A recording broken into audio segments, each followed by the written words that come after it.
अस्सलाम वालेकुम। आज हम बना लेंगे चिकन पकोड़ा। मैंने एक मुर्गी ली, ये देख, एक बड़ा प्याज लिया, एक टमाटर लिया, लहसुन और 4 मैंने हरी मिर्चें ली, ज़ीरा, कुटा हुआ धनिया, अजवाइन, लाल मिर्च, नमक और मैंने लिया ये दही।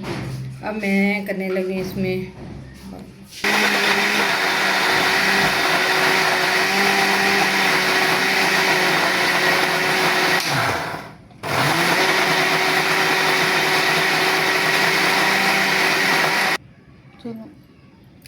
अब मैंने इसके अंदर मसाले डाल दिए। ये दही डालती हूँ और इसके अंदर ये मैंने ग्राइंड कर लिया था, हरी मिर्च, टमाटर, अदरक, लहसुन, सब इसका पेस्ट।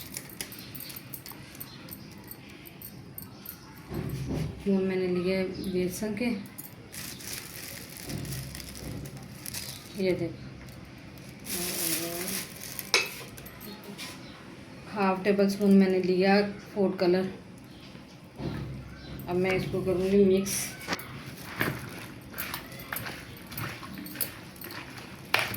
ये देखिए माशाल्लाह कितनी खुशबू अच्छी आ रही है, इतना मज़ेदार माशाल्लाह।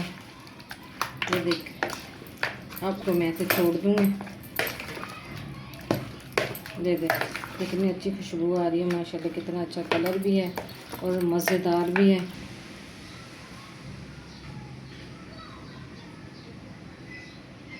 मैंने इसको मसाला रखा के 1 घंटे के लिए छोड़ दिया था। अब ये रेडी हो गया। अब मैं इसको करूँगी फ्राई। अब डालती हूँ कढ़ाई में तेल। देखिए जी, मैंने कढ़ाई में आल डाला। अब इसके अंदर फ्राई करूँगी मैं चिकन जो मैंने मसाले लगा के रखे हैं।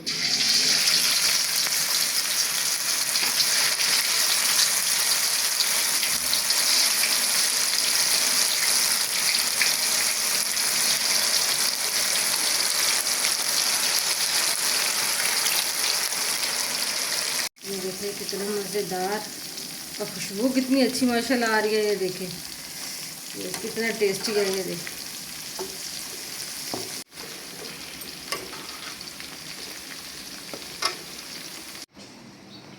ये देखिए जी माशाल्लाह कितना खुशबू चिकन पकोड़ा मैंने तैयार किया है। वो खुशबू आ रही है माशाल्लाह, मज़ेदार है।